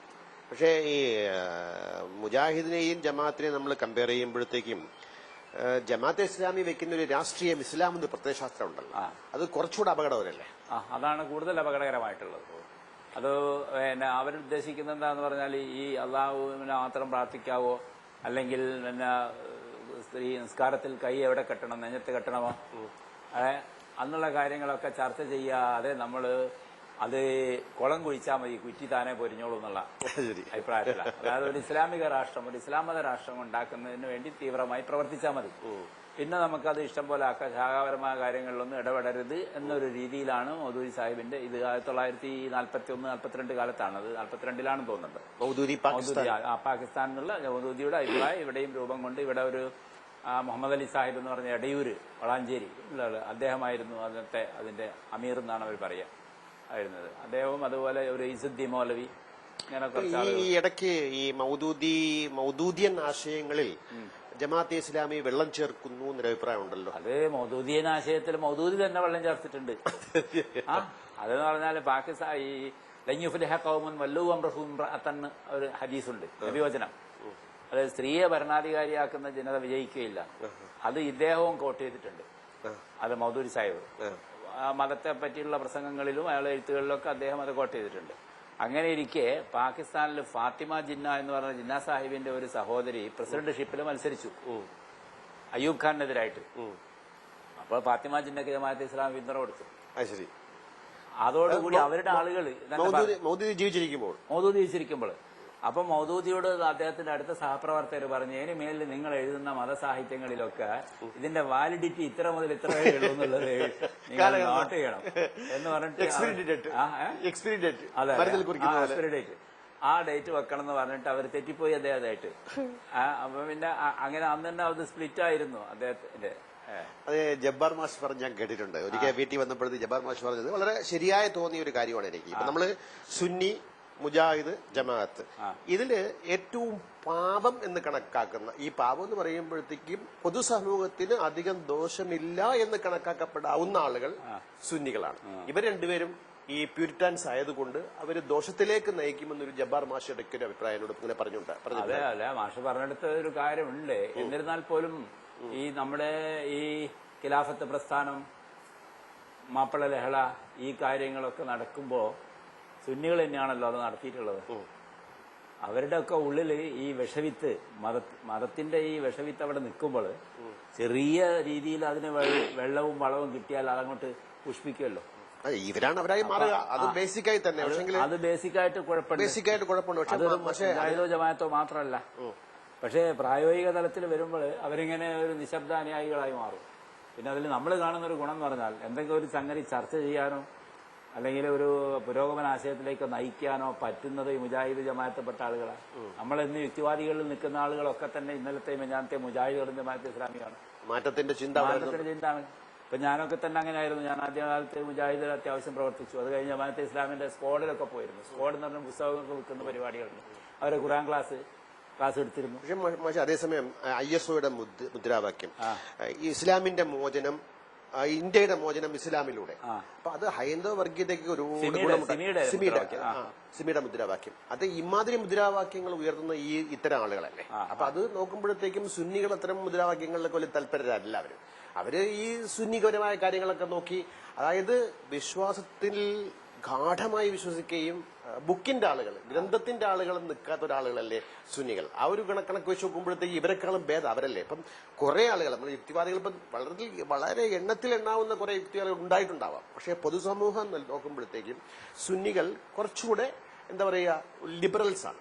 കാര്യം മതവുമായിട്ടുള്ള കാർക്കശ്യമില്ലാത്തത് കൊണ്ട് കുറെ ലിബറൽസ്. അതാണ് ജബ്ബാർ മാഷയുടെ ഉന്നയിച്ചത്. പക്ഷെ അത് പറയുമ്പോൾ തന്നെ ഈ സുന്നികൾ എന്ന് പറഞ്ഞാല് അവരെ നമുക്കൊരു ഡ്രൈവ് ചെയ്യാൻ സാധിക്കില്ല എങ്ങോട്ടും. അതൊരു ഉറച്ച മൂഢവിശ്വാസത്തിൽ അവരെങ്ങനെ നിൽക്കും. അത് വലിയ ഒരു കുഴപ്പമാണ്. മറ്റവരാണെങ്കിൽ നമുക്ക് വിഷയത്തിലൊക്കെ ചർച്ച ചെയ്യാൻ വേണ്ടിയിട്ട് അവരൊക്കെ നമുക്ക് ഉപയോഗപ്പെടുത്താൻ കഴിയും. അവര് നമ്മളോട് തുറന്ന ചർച്ചയ്ക്ക് തയ്യാറാവും. മറ്റൊരു വിഷയം തന്നെ ചർച്ച ചെയ്യാനായിട്ട് മതപരമായ ബോധ നിലവാരത്തിന്റെ പ്രശ്നമാണ് ഉണ്ടാകുന്നത്. മതത്തെ ബോധപൂർവം കാണുകയും ആ മതത്തിന്റെ പോരായ്മകളെയും ഗുണങ്ങളെയും മനസ്സിലാക്കാൻ തയ്യാറായി വരുന്നവർക്കാണ് ചർച്ചയുടെ ഭാഗത്തേക്ക് വരാൻ സാധിക്കുക. മറ്റതങ്ങനെയല്ല, മതത്തെ ശ്രദ്ധിക്കുന്നില്ല. ഇന്നസെന്റ് ആയിട്ട് പോകുന്നു. ഞാൻ ആ കുടുംബത്തിൽ ജനിച്ചു, അതുകൊണ്ട് ഞാൻ ഈ തുടരുന്നു എന്ന നിലയ്ക്ക് അങ്ങനെയാണ് എന്റെ അഭിപ്രായം പറയുന്നത്. ഇത് നമ്മൾ ഏറ്റവും പിന്നെ തികഞ്ഞ ഒരു ശാന്തതയാണല്ലോ, ആ നിശബ്ദത. അതെ അതെ. അതുകൊണ്ട് പിന്നെ നമുക്കത് ഒരു എടുക്കാൻ പറ്റുമോ? ഇല്ല, ഈ മൂന്ന് വിഭാഗത്തെയും കമ്പയർ ചെയ്യുമ്പോൾ മറ്റ് രണ്ട് വിഭാഗം, പൊളിറ്റിക്കൽ ഇസ്ലാം എന്ന് പറയുമ്പോൾ ജമാഅത്തെ ഇസ്ലാമിയുടെ ഇസ്ലാമിക സംസ്ഥാപനം, ഇത് സുന്നികൾ ഉന്നയിക്കുന്ന ഒരു വിഷയമല്ലല്ലോ. അവർക്ക് പള്ളി, നിസ്കാരം, അത് ജമാഅത്തെ ഇസ്ലാമിയുടെ ഇതപര്യന്തമുള്ള പ്രവർത്തനങ്ങൾ കൊണ്ട്, ഇടക്കാലത്തുള്ള പ്രവർത്തനം കൊണ്ട് ഇപ്പൊ സുന്നികളിൽ തന്നെയും ഒരു ഇസ്ലാമിക സ്റ്റേറ്റിന്റെ സ്വാധീനം എല്ലാവരിലും വന്നു കാണുന്നുണ്ട്. ഇപ്പൊ IS എന്നൊക്കെ പറയുന്നത് കടുത്ത യാഥാസ്ഥികന്മാരാ. അത് സുന്നിയുടെയും മൂത്ത സുന്നിയാണ്. അവർക്കെന്താ വെച്ചാൽ അത് അവരിലൊക്കെ തന്നെ ഇസ്ലാമിക് സ്റ്റേറ്റിന്റെ ബോധം ഉണ്ടാക്കി തീർത്തതിൽ ഈ ജമാഅത്തെ ഇസ്ലാമിയുടെ പങ്ക് വലിയ പങ്കാണ്. അത് പറയുമ്പോഴത്തേക്ക് ആനന്ദിന്റെ ഒരു ആനന്ദിന്റെ ഒരു പുസ്തകത്തിൽ അത് ആനന്ദ് ഒരു പറയുന്ന വിഷയമുണ്ട്. ഈ മതവിശ്വാസികളെ നമുക്ക് 3-4 തരമായി തിരിക്കാം. മൗലികവാദികള്, വർഗീയവാദികള്, തീവ്രവാദികളെന്ന്. ഈ മൂന്ന് ഘട്ടത്തിൽ ഏത് ഘട്ടത്തിലേക്ക് വരണമെങ്കിലും അവൻ അടിസ്ഥാനപരമായ വിശ്വാസിയായിരിക്കണം. വിശ്വാസിയായി കഴിഞ്ഞാൽ ഈ മൂന്ന് ഘട്ടത്തിലേക്കും പരിവർത്തനപ്പെടാനുള്ള സാധ്യത അവിടെ പൊന്തി വരുന്നു എന്ന് അദ്ദേഹം പറയുന്നത്. അപ്പൊ അക്കണക്ക് നോക്കുകയാണെങ്കിൽ അങ്ങനെ പരിവർത്തനപ്പെടാനുള്ള സാധ്യതയുണ്ട് എന്നുള്ളതാണ് അതിനകത്ത് കാര്യം. നമുക്ക് വളരെ പ്രധാനമായ മറ്റൊരു വിഷയത്തിലേക്ക് പോകാനുണ്ട്, ഫർദ. അപ്പൊ ഞാൻ എന്റെ ഒരു അനുഭവം പറയാം. എന്റെ ചെറുപ്പകാലത്തിലൊക്കെ ഫർദ എന്ന സാധനം ഞാൻ കണ്ടിട്ടേ ഇല്ല. എന്റെ ഉമ്മയോ എന്റെ അമ്മാമിയോ എന്ന് അവരൊക്കെ എന്റെ വീട്ടിലൊക്കെ പണ്ടൊക്കെ ഈ നടയിൽ ചാക്ക് കെട്ടി തൂക്കിയിരിക്കും. എന്നുവെച്ചാൽ പെണ്ണുങ്ങള് മറ്റുള്ളവരെ കാണാൻ ഈ ചാക്ക് മാറ്റി പിടിച്ചുകൊണ്ടാണ് നോക്കുന്നത്. ഞാനൊക്കെ റോഡ് കണ്ടത് ചാക്ക് മാറ്റി പിടിച്ചിട്ടാണ്. പക്ഷെ ഇന്ന് ഫർദ നമ്മൾ വളരെ ഭീകരമായ ലെവലിൽ ഒരു സ്ത്രീയെ കാണാനൊക്കാത്ത രീതിയിൽ അതിപ്പോ കാരശ്ശേരിയിലെ ഒരു പ്രസംഗത്തിൽ പറയുന്നിട്ട് ഇത് രാത്രി സമയത്തൊക്കെ ഡ്രൈവർമാർക്ക് ബുദ്ധിമുട്ടായി പോവും, അതുകൊണ്ട് റിഫ്ലക്ടർ വെക്കണം. എന്നിട്ട് ആനയ്ക്ക് വെക്കുന്ന പോലെ. അതിനൊരു ആനയ്ക്ക് വെക്കുന്ന മതി. അത്ര ഒരു സാഹചര്യത്തിൽ അത്ര ഒരു കാര്യം അംഗീകരിക്കാൻ നിങ്ങൾ തയ്യാറാവണം.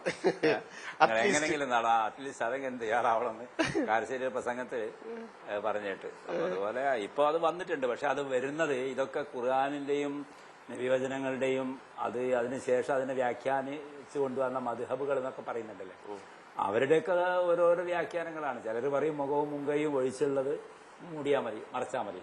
മുഖവും മുങ്കയും ഒഴിവാക്കണം. നിസ്കാരത്തിൽ അങ്ങനെയാ പറഞ്ഞത്. മുഖം പുറത്ത് കാണാം, മുങ്കൈ ഇവിടെ കൈപ്പട അത് പുറത്ത് കാണിക്കാം. ചിലർ പറയുന്നത് ശരീരം ആകെ, ചിലർ പറയുന്നത് ശബ്ദം പോലും. ശബ്ദം സ്ത്രീ. അപ്പം നമ്മൾ ഒരു വീട്ടിൽ ചെന്ന് അവന് ഭക്ഷണമൊക്കെ കഴിച്ച് വാർഡായി പോരാ നേരത്ത് ഞാനത് പോകുന്ന കേട്ടോ എന്ന് പറഞ്ഞ അപ്പറന്ന് മൂളാൻ കുറച്ച് പ്രയാസം. അപ്പൊ എന്താ ആദ്യമായിട്ടൊക്കെ ഇത് അനുഭവപ്പെടുമ്പോൾ നമ്മൾ വിചാരിക്കും എന്താ നമ്മള് ബന്ധുക്കാര്, എന്റെ നേരിട്ടുള്ള അനുഭവമാണ്.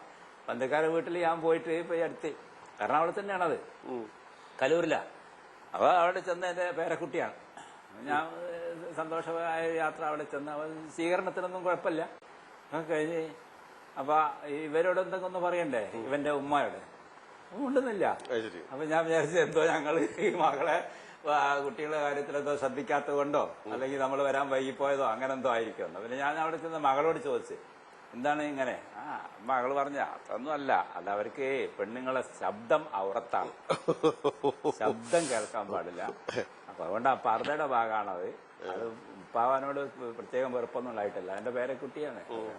അപ്പൊ അതുപോലെ കുറെ ഇപ്പൊ എന്റെ മകൾ തന്നെ പർദ്ദ ആചരിക്കുന്നുണ്ട്. അത് ആചരിക്കാൻ വെച്ചാൽ മുഖം മൂടുന്ന പർദ്ദയാണ്. അവള് സ്കൂളിൽ ടീച്ചറാണ്. അവിടെ ഒരു മംഗള ഹൈസ്കൂളിൽ ടീച്ചറായിട്ട് പോകുന്നു. പ്രൈമറി ടീച്ചറാണ് അവിടുത്തെ. ഭർത്താവിന്റെ ആശ്രിത ജോലി എന്നുള്ള എനിക്ക് ഈ അടുത്തായി കിട്ടിയത്. അപ്പൊ ഞാൻ കണ്ണൂരിൽ ഇവളെയും കൊണ്ട്, കണ്ണൂരിലായിരുന്നു അദ്ദേഹം ജോലി ചെയ്തത്, കണ്ണൂരിൽ ഇവളെയും കൊണ്ട് പോയപ്പം ബസ് സ്റ്റാൻഡിൽ നിന്ന് ഇവള് സർവത്ത് കുടിക്കുന്നു. എന്തെങ്കിലും കുടിക്കല്ലേ? കുടിക്കാം, സർവത്ത് കുടിക്കാം. അപ്പൊ ഞാൻ അടുത്ത് നിൽക്കുന്നുണ്ട്. അപ്പൊ ഇതിന്റെ ഈ മുമ്പിൽ ഇങ്ങനെ തൂക്കിയിട്ടുള്ള ആ കർട്ടൻ ഉണ്ടല്ലോ, അതിങ്ങനെ പൊക്കിയിട്ടാണ് ഇവള് സോഡ കുടിക്കുന്നത്. സർവത്തൊന്ന് കുടിക്കുന്നത്. അപ്പൊ ഇതൊക്കെ എന്ന് പറഞ്ഞാൽ ഇവരുടെ ഒരു മാസ് ഹിസ്റ്റീരിയായിട്ട് അല്ലെങ്കിൽ മാസിന്റെ ഒരു സ്വാധീനം. അവിടെ ഒരു ന്യായാന്യായങ്ങളൊന്നല്ല. ഈ കുട്ടിയൊക്കെ കോളേജിൽ +2 പ്രീ ഡിഗ്രി കോളേജിൽ പഠിച്ചു, പിന്നെ TTCക്ക് 2 കൊല്ലം പഠിച്ചു. ഇങ്ങനെയൊക്കെ പോകുന്ന കാലത്തൊന്നും അങ്ങനെ ഒന്നുമില്ല എന്നൊക്കെ സാരിയൊക്കെ കൊടുത്ത് മോഡേൺ വേഷത്തിലൊക്കെ പോയതാണ്. ഇപ്പം വന്നിട്ട് കുട്ടികളൊക്കെ ഇങ്ങനെ ചെയ്യുന്നു. അതെന്നുള്ള ഇതിന്റെ ഒരു ഭീഷണി സ്വരത്തിലുള്ള ഒരു സമ്മർദ്ദം ഉണ്ട് ഇതിന്. ഒരു ആശയതലത്തിൽ മാത്രമല്ല, അതിങ്ങനെ അല്ലെങ്കിൽ നമ്മള് മറ്റുള്ളവർ നമ്മളെ എന്തോ ഒരു മോശക്കാരായി കാണും എന്ന് മാത്രമല്ല, അവര് നമ്മളെ വേണമെങ്കിൽ ചിലപ്പോൾ ആക്രമിച്ചേക്കും എന്ന രീതിയിൽ വരെ ഇത് വളരുന്നുണ്ട്. ഇതൊരു അറേബ്യൻ വേഷമാണ്. ഖുർആനിലാണെങ്കിൽ വലായുദ്ദീന സീനത്തഹുന്ന ഇല്ലാമാ ലഹറ മിൻഹ എന്നാണ് ഒരു വാക്കുള്ളത് 24-ാം അധ്യായത്തിൽ 31-ാം വാക്യം. അത് പറയുന്നത് അവരുടെ അഴക് അവർ വെളിവാക്കരുത്, സ്വാഭാവികമായി പ്രത്യക്ഷമാകുന്നതൊഴിച്ച്. സ്വാഭാവിക പ്രത്യക്ഷം എന്ന് പറഞ്ഞാൽ അതിന് ഒരു സ്വാഭാവിക എങ്ങനെയാണ് തീരുമാനിക്കുക? അപ്പോൾ എല്ലാം സ്വാഭാവികമല്ലേ? അത് ഒരു കുറച്ചു കാലം ശീലമായി വന്നു കഴിഞ്ഞാൽ പിന്നെ അത് സ്വാഭാവികമായല്ലോ. അപ്പൊ അതുപോലെ അങ്ങനെ അവ്യക്തമായതാണ്. പിന്നെ ഇങ്ങനെ എന്നാൽ ഇതിൽ നിന്ന് വ്യത്യസ്തമായതുകൊണ്ട് നബിയുടെ ഭാര്യമാര് നബിയായിട്ട് സംസാരിച്ചുകൊണ്ടിരിക്കുമ്പോൾ അബ്ദുല്ലാഹിബിൻ ഉമ്മ മക്തൂം എന്ന് പറയുന്ന ഒരു അന്ധൻ, ഒരു കുരുടൻ വന്നു. അയാൾ നബിയുടെ ഒരു ശിഷ്യനാണ്, സഹാബി എന്ന് പറയും. അയാൾ വന്നപ്പോൾ നബി പറഞ്ഞ് അകത്തേക്ക് പോകാൻ വേണ്ടി നബിയുടെ ഭാര്യമാരോട് അകത്തേക്ക് പോകാൻ വേണ്ടി അന്ധൻ നബിയുടെ അടുത്ത് വന്നപ്പോൾ അബ്ദുല്ലാഹിബിൻ ഉമ്മ മക്തൂം എന്നുള്ള അന്ധൻ നബിയായിട്ട് സംസാരിക്കാൻ വേണ്ടി വന്നപ്പം ഭാര്യമാരോട് നബി അകത്തേക്ക് പോകാൻ പറഞ്ഞു. അകത്തേക്ക് പോകാൻ പറഞ്ഞപ്പോൾ ഇവര് സ്വാഭാവികമായ സംശയം ചോദിച്ച്, അവൻ കുരുടനല്ലയോ? അലൈസഹുവ അഴമ, അവൻ കുരുടനല്ലയോ? അവൻ നബി പറഞ്ഞ അല്ല അന്തുമാ റമ്യാവാനി, നിങ്ങൾ രണ്ടും അന്ധരാണോ? അങ്ങോട്ട് തിരിച്ചാണ്. അല്ല അന്തുമാ റമ്യാവാനി, നിങ്ങൾ അന്ധരാണോ? അപ്പോ എന്ന് പറഞ്ഞാൽ ഇത്തരം പ്രമാണങ്ങളും എടുക്കാൻ കിട്ടും.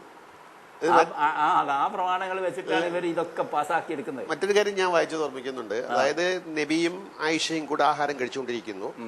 ഉമർ അതിലേ പോയി. അപ്പം ഉമറിനെ ആഹാരം കഴിക്കാൻ വേണ്ടി നബി ക്ഷണിക്കുന്നു. അവർ ഒരു പ്ലേറ്റിൽ ഇരുന്ന് ആഹാരം കഴിക്കുകയാണ് 3 പേരും. അങ്ങനെ ആഹാരം കഴിച്ചുകൊണ്ടിരിക്കുന്ന വേളയിൽ ഉമറിന്റെ വിരല് ആയിഷയുടെ വിരലിന്മേൽ ടച്ച് ചെയ്തു. നബി കണ്ടോണ്ടിരിക്കുകയാണ്. അപ്പൊ ഉമർ അങ്ങോട്ട് പറയുന്നു, ഞാനൊരു കാര്യം നിങ്ങളോട് പറയാം, ഇതിന് മറവ് വേണം. അപ്പൊ ഫർദ സമ്പ്രദായത്തിന്റെ തുടക്കം അവിടുന്നൊക്കെ ആയിരിക്കാമെന്നൊരു ഒരു ഒരു പറക്കെ ഒരു വർത്തമാനം ഉണ്ടല്ലോ. അതുണ്ട്. ഫർദ സമ്പ്രദായത്തിന്റെ തുടക്കം എന്ന് പറഞ്ഞാൽ അതിൽ പല അഭിപ്രായങ്ങളും വരുന്നുണ്ട്. ഒരഭിപ്രായത്തില് അന്നത്തെ കാലത്ത് ഇവര് മലവിസർജനത്തിന് ഒഴിഞ്ഞ സ്ഥലങ്ങളിലേക്കാണ് പോകുന്നത്. പട്ടണമൊന്നും അല്ലാത്തടുത്ത് അതൊക്കെ സ്വാഭാവികമാണല്ലോ. അങ്ങനെ പോകുമ്പോൾ പിന്നെ അത് ഇഷ്ടക ആയില്ല. നബിയുടെ പത്നി എന്നുള്ള അവരുടെ പദവിക്ക് യോജിക്കാത്തതാണ് അവരിങ്ങനെ തുറന്ന രീതിയിൽ പോയി വിസർജനം ചെയ്ത് വരുന്നത്. അതുകൊണ്ട് അങ്ങനെ വേണം എന്ന് ഉമറിന് തോന്നിയെന്നും പിന്നെ വേറെ ഒരു ഇതുണ്ട്. അത് ബുഖാരിയിലുള്ള ഹദീസാണ്. എന്നിട്ട് ഉമർ പറഞ്ഞു, നിങ്ങൾ ഭാര്യമാരോട് അടങ്ങിയിരിക്കാൻ പറയണം, വീട്ടിൻ്റെ അകത്ത് തന്നെ ഇരിക്കണം എന്ന് പറഞ്ഞു. അങ്ങനെ കർണഫി ബുയൂത്തിക്കുന്നാന്ന് ഒരു ഹദീസ്, ഒരു ആയത്തുണ്ട് ഖുർആനിൽ, 33 നിങ്ങൾ വീട്ടിൽ തന്നെ ഇരിക്കണം. അതുപോലെ ഉമറിന്റെ സ്വാധീനത്തിൽ എന്നിട്ട് സ്ത്രീകൾക്ക് അത് പ്രതിഷേധമായി. നമ്മളോട് ഇങ്ങനെ വീട്ടിന്റെ അകത്ത് തന്നെ ഇരിക്കണം എന്ന് പറയുന്നത് ഇയാൾ ഇങ്ങനെ വന്നിട്ട് നിയമങ്ങൾ നബിയെ കൊണ്ട് ഉണ്ടാക്കിക്കുന്നല്ലോ, ഇത് ശരിയല്ലല്ലോ എന്ന് പറഞ്ഞു. അപ്പോ നബിയെ വേറൊരു വചനത്തിലൂടെ അദ്ദേഹം വേറൊരു വചനം കൂടി നബിയെ കൊണ്ട് അദ്ദേഹം പറയിപ്പിച്ചു.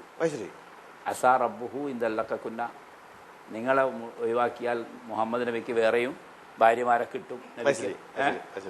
സൂക്ഷിച്ചോളുക. അത് ദൈവത്തിന്റെ വചനമാണ്. അപ്പൊ ഉമർ പറയുന്നത് ദൈവവചനമായിട്ട് വരികയാണ്. അപ്പൊ ദൈവവചനത്തിന്റെ ഉത്ഭവങ്ങളും നമുക്ക് അതൊന്ന് മനസ്സിലാക്കാൻ കഴിയൂ. അയാളുടെ ഒരു അഭിപ്രായമാണത്. അയാൾ പറഞ്ഞിട്ട് പിന്നെ സ്ത്രീകൾ അതിന് പ്രതിഷേധം പറഞ്ഞപ്പോ പറയാണ്, നബി നിങ്ങളെ മൊഴി ചെല്ലിയാൽ, നിങ്ങളെ തലാക്ക് ചെല്ലിയാൽ വേറെയും പെണ്ണുങ്ങളെ കിട്ടാൻ. നല്ല മനസ്സിലായി. ഈ നബിമാരിമാരെ അകത്തിരിക്കണോ പുറത്തിരിക്കണോ ഒക്കെ പിന്നീടുള്ള സാങ്കത്യം എന്താണ്? അല്ല, നബിമാര്യമാരെ മാതൃകയാക്കാൻ പറഞ്ഞിട്ടുണ്ട്. ശരി. അതാണ് അവരുടെ രീതിയാണ് ഉത്തമ മാതൃകയായിട്ട് പറയുന്നത്. ഉമ്മഹാത്തുൽ മുഅ്മിനീൻ എന്നാണ്. അപ്പൊ ഇനിയിപ്പോ അന്തനെ നമ്മുടെ സ്ത്രീകളും കാണാൻ പാടില്ലെന്നർത്ഥം. അന്തന്മാരെ സൂക്ഷിക്കുക. അപ്പൊ അതിന് ഉമ്മഹാത്തുൽ മുഅ്മിനീൻ എന്ന് പറഞ്ഞിട്ട് അത് വിശ്വാസികളുടെ മാതാവാണ്. ഫർദ കൊണ്ട് അന്ധന്മാർക്കും രക്ഷയില്ല. അന്ധന്മാർക്കും രക്ഷയില്ല. വിശ്വാസികളുടെ മാതാവ് എന്നാണ് പറയുന്നത്. അത് ശരി, ഇവരെ പറ്റി. അപ്പൊ വിശ്വാസികളുടെ മാതാവായതുകൊണ്ട് ഇയാൾ നബി മരിച്ചാലും ഇവരെ കല്യാണം കഴിക്കാൻ പാടില്ല വേറൊരാള്.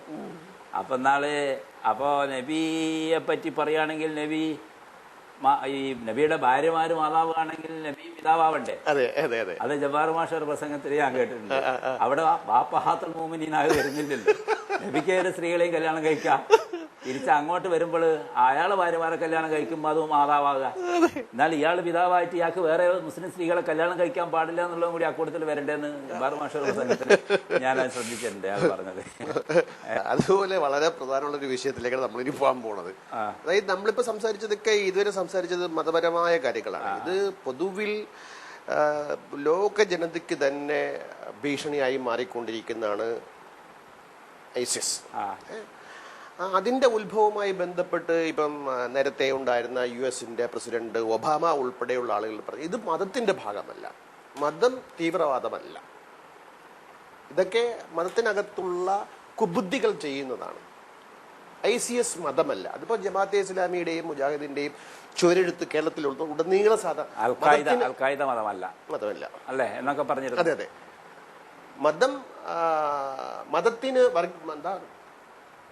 ഭീകരതയില്ല, ഭീകരതയ്ക്ക് മതമില്ല എന്നൊരു മുദ്രാവാക്യം. അത് ശരിയാണോ മാഷ്? അത് തെറ്റാണത്. അത് ഇവര് മതത്തിന്റെ പ്രേരണയിൽ തന്നെയാണ് ഇത് ചെയ്യുന്നത്. അതിനുള്ള ആഹ്വാനങ്ങൾ മതത്തിലുണ്ട്. ഉമിർത്തു അൻ നുഖാതിലന്നാസ ഹത്താ യശ്ഹദു അല്ലാ ഇലാഹ ഇല്ലല്ലാഹ് വ അന്ന മുഹമ്മദർ റസൂലുള്ളാഹ് വഇദാ ഖാലൂ ദാലിക അസ്മഉ മിന്നി ദിമാഅഹും വ അംവാലഹും ഇല്ലാ ബിഹഖിൽ ഇസ്ലാം. അങ്ങനെ ബുഖാരി, മുസ്ലിം പ്രധാനപ്പെട്ട ഹദീസ് ഗ്രന്ഥം അതിൽ പറയുന്നുണ്ട്, എന്നോട് ആജ്ഞാപിക്കപ്പെട്ടിരിക്കുന്നു. നബി പറയാണ്, അന്നുക്കാത്തിരന്നാസ ഹത്താ യശ്ഹദു അല്ലാ ഇലാഹ ഇല്ലല്ലാഹ്, അള്ളാഹു അല്ലാതെ വേറൊരു ദൈവവുമില്ല എന്ന് അവർ സാക്ഷ്യപ്പെടുത്തുന്നവരെ അവരോട് യുദ്ധം ചെയ്യാൻ എന്നോട് കൽപ്പിക്കപ്പെട്ടിരിക്കുന്നു. ജനങ്ങളോട് അവർ അള്ളാഹു അല്ലാതെ വേറൊരു ദൈവവും ഇല്ല എന്ന് സാക്ഷ്യപ്പെടുത്തുന്നവരെ. പിന്നെ വാന്ന മുഹമ്മദ് റസൂലുള്ളാഹ്, മുഹമ്മദ് എന്ന ഞാൻ ദൈവത്തിന്റെ ദൂതനാണ്, ദൈവത്തിന്റെ അള്ളാഹുവിന്റെ ദൂതനാണ്. ദൈവത്തിന്റെ എന്ന് പറയുമ്പോൾ പൊതു അർത്ഥാവും, അള്ളാഹു തന്നെ പറയണത് അള്ളാഹുവിന്റെ ദൂതനാണ് എന്ന് സാക്ഷ്യപ്പെടുത്തുന്നത് വരെ യുദ്ധം ചെയ്യാൻ എനിക്ക് കൽപ്പന ഉണ്ട് ദൈവത്തിന്റെ എന്ന് പറയുമ്പോൾ അവിടെ ഒബാമ പറഞ്ഞാലും ബുഷ് പറഞ്ഞാലും ട്രംപ് പറഞ്ഞാലും ഒക്കെ തന്നെ സംഗതി ഒന്നാണ്. സംഗതി ഇതാണ്. അത് പിന്നെ മറ്റുള്ള മുസ്ലിങ്ങളെയും കൂടി അവര് എതിരാക്കണ്ട എന്നുള്ള നിലക്ക് പറയാണ്. നമ്മളെ സംബന്ധിച്ചിടത്തോളം നമ്മൾ അങ്ങനല്ലല്ലോ. നമ്മളിപ്പോ യുക്തിവാദത്തിന്റെ ആശയം നമ്മൾ കണ്ടത് ഖുർആനിൽ കണ്ടത് ഇങ്ങനെയാണെന്നുള്ളതാണ്. ആ നിലക്ക് അത് വേണം. ഹദീസ് പ്രകാരം അങ്ങനെ ഉണ്ട്. പിന്നെ ഖുർആനിലെ വചനങ്ങൾ നമ്മൾ നേരത്തെ നിങ്ങൾ പറഞ്ഞില്ലേ, അവരെ മതം മുഴുവനും അള്ളാഹുവിന്റെ മതമാവുന്നവരെ നിങ്ങൾ യുദ്ധം ചെയ്യുക എന്ന് പറഞ്ഞിട്ടില്ലേ. സൂറത്തുൽ ബഖറയിൽ 190 മുതൽ 195 വരെയുള്ള ആയത്തുണ്ട്. പിന്നെ ഒരുപാട് വചനങ്ങൾ ഇത്തരം വചനങ്ങളുണ്ട്. പക്ഷേ ഈ 190 മുതൽ 195 വരെയുള്ള ഈ ആയത്തുമായി ബന്ധപ്പെട്ട് ജമാഅത്തെ ഇസ്ലാമിയുടെ തഫ്ഹീം നെറ്റ്, അതിൽ വ്യാഖ്യാനങ്ങളുണ്ട്. നമുക്കതിന്റെ കൂടുതൽ വ്യാഖ്യാനങ്ങൾ മനസ്സിലാക്കണമെങ്കിൽ ആ വ്യാഖ്യാനത്തിൽ ഒരു ഭാഗത്ത് പറയുന്നത് ഇപ്പം ഫിത്ന എന്നുള്ളതാണല്ലോ. ഫിത്തിനെയും മതത്തെയും ദീൻ എന്ന വാക്കിനെയും അവർ അർത്ഥം മാറ്റിക്കൊണ്ട്, ദീൻ എന്ന് പറഞ്ഞാൽ അനുസരണമാണ്. അപ്പം ദീൻ അനുസരിക്കാനായിട്ട് മാർഗതടസ്സം ഉണ്ടാകുന്നവരുമായി നിങ്ങൾ യുദ്ധത്തിൽ ഏർപ്പെടുക എന്ന് മാത്രമേ ഉള്ളൂ എന്നൊരു പൊതുവാദം അവർ അവതരിപ്പിക്കുന്നുണ്ട്. മാർഗതടസ്സം എന്നല്ല, ദീൻ അനുസരണം മുഴുവനും അള്ളാഹുവിനാകുന്നത് വരെ എന്നാണ് ആ വാക്കിന്റെ അർത്ഥം. എന്താണത്? അത് അനുസരണം എന്ന് പറഞ്ഞാൽ അത് അവിടെ ദീൻ എന്നുള്ളതാണ്. മറ്റുള്ള അനുസരണങ്ങൾ അനുസരണമല്ല. ശരി. അപ്പൊ നമ്മൾ ദീൻ എന്ന വാക്കിന് അനുസരണം എന്ന അർത്ഥം കൊടുക്കുന്നത് തെറ്റാണ്. ദീൻ എന്ന് പറഞ്ഞാൽ ദൈവത്തിന് അള്ളാഹുവിന് കീഴ്പ്പെടുക എന്നുള്ള അർത്ഥമാണ്. നമ്മളെ പൊതുവായ അനുസരണം അതിന് അർത്ഥമില്ല. വ്യാഖ്യാനമാണത്. ദുർവ്യാഖ്യാനമാണ്. അതെ, അതിപ്പോ ഒരു വിശ്വാസി അല്ലാത്ത ഒരാൾ എന്ത് പുണ്യം ചെയ്താലും അത് പുണ്യമല്ലല്ലോ. മറ്റവന്റെ അനുസരണമൊന്നും അനുസരണമല്ലല്ലോ. അത് ഒരു നബിയോട് തന്നെ ഒരു ചോദ്യം വന്നു, ഇന്ന ആള് ദാനധർമ്മങ്ങൾ ചെയ്യുന്നു, പിന്നെ പല പ്രശ്നങ്ങളിലും ഇടപെട്ട് സഹായിക്കുന്നു, അയാളെ പറ്റി എങ്ങനെയാണ്? നബി പറഞ്ഞ അവർ റഫീഖുല്ലൈല എന്ന് പറഞ്ഞാൽ വലിയ ദയാലുവായ, ഇയാളൊരു ദയാലുവാണ് എന്നുള്ള ഒരാൾ അവതരിപ്പിച്ചപ്പോ പറയാ, വലിയ ദയാലുവായ അള്ളാഹുവിനെ അയാൾ അംഗീകരിക്കുന്നില്ലല്ലോ, അതുകൊണ്ട് അയാൾക്ക് ഇതൊന്നും ഫലമില്ല. അപ്പൊ ഒരു മുസ്ലിം ആയി കഴിഞ്ഞതിന് ശേഷം അവൻ എന്തെങ്കിലും പുണ്യം ചെയ്താലേ പുണ്യമായി പരിഗണിക്കുള്ളൂ. റഫീഖുല്ലായിട്ട് ബന്ധമില്ല, ബാങ്കാണത്, പക്ഷേ റിസർവ് ബാങ്കുമായിട്ട് ബന്ധമില്ല. ഇല്ല, അതുകൊണ്ട് അംഗീകാരമില്ല. അതാണത്. അപ്പൊ ആ രീതിയിലുള്ളതാണ് അനുസരണം എന്നൊക്കെ പറഞ്ഞാല് അതൊക്കെ ഇവർക്കും അറിയാം. പിന്നെ ഇവരെന്താ നമ്മളൊരു ഇന്ത്യൻ സാഹചര്യത്തിൽ അങ്ങനെ വലിച്ചു നീട്ടി എങ്ങനെയൊക്കെ പറയുന്നതാണ്. നമ്മള് ഈ മുദ്രാവാക്യവും വ്യാഖ്യാന കസരത്തുകളൊക്കെ വെറുതെയാണ്. തന്നെയാണ് വർഗീയം, മതം തന്നെയാണ് ഭീഷണി എന്നുള്ള നിലയിലേക്ക് നമ്മൾ നീങ്ങേണ്ടി വരും. അത് ഖുർആന്റെ ആയത്തുകളുടെ അടിസ്ഥാനത്തിൽ തന്നെ, മതത്തിന്റെ മതപ്രബോധനങ്ങളുടെ അടിസ്ഥാനത്തിൽ തന്നെ നമുക്ക് ഹദീസിന്റെയും ഖുർആന്റെയും അടിസ്ഥാനത്തിൽ തന്നെ, ഖുർആന്റെയും ചരിത്രങ്ങളൊക്കെ അല്ലേ, നബിചരിത്രങ്ങൾ, യുദ്ധങ്ങളുടെയൊക്കെ ചരിത്രമല്ലേ, അത് സീറത്ത് നേരത്തെ സീഹ പറഞ്ഞല്ലോ നിങ്ങൾ, സീറത്ത് റസൂലോ, സീറത്ത് റസൂൽ ഇബ്നു ഇസാഖിന്റെ അതുപോലുള്ള പലതും പറഞ്ഞല്ലോ. അതിലെ ഈ ഇബ്നു ഇസ്ഹാഖ് ഇതുപോലുള്ള ആളുകൾ എഴുതിയത്, പിന്നെ ഹദീസ് ഗ്രന്ഥങ്ങൾ, ഖുർആൻ, മതഗ്രന്ഥങ്ങളിൽ ഇതൊക്കെ എങ്ങനെ ഒരു കൊല്ലത്തിൽ ഒരു പ്രാവശ്യമെങ്കിലും ആ മുസ്ലിങ്ങളുമായി യുദ്ധം ചെയ്തേ മതിയാകുന്നതാണ്.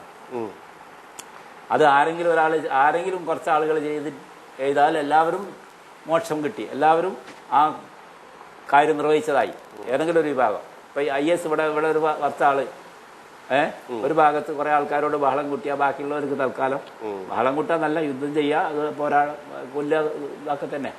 അങ്ങനെ തന്നാൽ ബാക്കിയുള്ളവർ രക്ഷപ്പെട്ടു.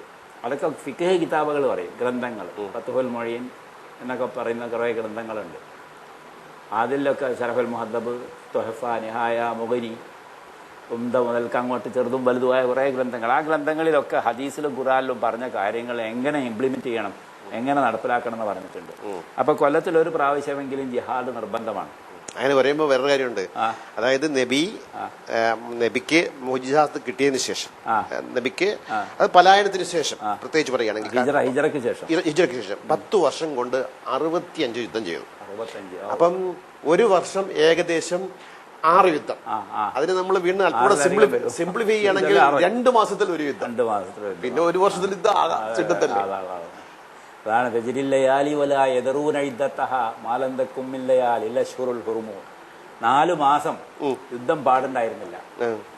ആ 4 മാസം വരുമ്പോഴാണ് രാവ് ഏതാണ് പകൽ ഏതാണെന്ന് അറിയുമായിരുന്നുള്ളൂ. അത്ര കലുഷിതമായ അന്തരീക്ഷം.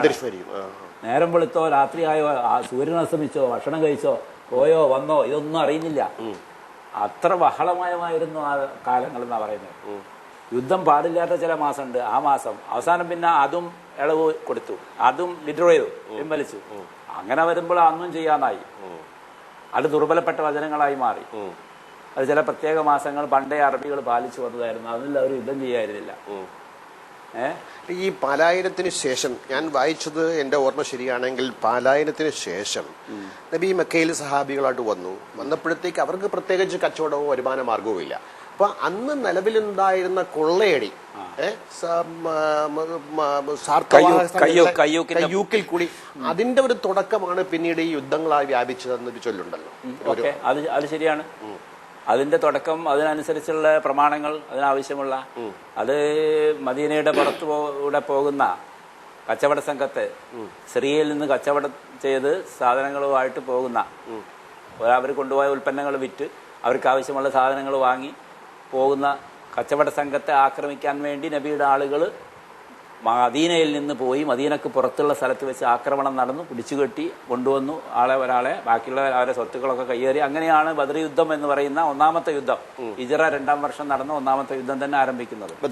അപ്പൊ അത് അവരുടെ അന്നത്തെ നബിയുടേതെന്ന് മാത്രമല്ല അന്നത്തെ സൊസൈറ്റി തന്നെ, സമൂഹം തന്നെ അങ്ങനെ അവർക്ക് ജീവിക്കാൻ കഴിയും, പിടിച്ചു പറിച്ചിട്ടും അങ്ങനെയൊക്കെ ആയിട്ടുള്ള. അപ്പോൾ അതിന് ഒക്കെ ഒരു ദൈവത്തിന്റെ പരിവേഷവും കൂടിയും കൊടുത്തപ്പം അതൊന്ന് ശക്തിപ്പെട്ടു. നിലനിൽപ്പിന്റെ തന്നെ പ്രശ്നമാണത്. അങ്ങനെയാണ് പിന്നെ തുടരെ യുദ്ധങ്ങളായത്. അല്ലെ, ഇത് നമ്മോട് പലരും ചോദിക്കുന്ന കാര്യമാണ്. നിങ്ങൾ ഈ സന്ദർഭത്തിൽ അടർത്തു മാറ്റി വാക്കുകളെ വ്യാഖ്യാനിക്കുന്നു, ദുർവ്യാഖ്യാനിക്കുന്നു, അവരോട് യുദ്ധം ചെയ്യുക എന്നൊക്കെ യുദ്ധവുമായി ബന്ധപ്പെട്ട അന്നത്തെ കാലഘട്ടത്തിൽ യുദ്ധം സർവ്വസാധാരണമായിരുന്നു. നിങ്ങൾക്ക് അങ്ങനെ നബിയെ കുറ്റപ്പെടുത്താൻ പറ്റില്ല എന്ന് പറയുമ്പോഴും നമ്മൾ തിരിച്ചു പറയുന്ന ഒരു കാര്യമുണ്ട്.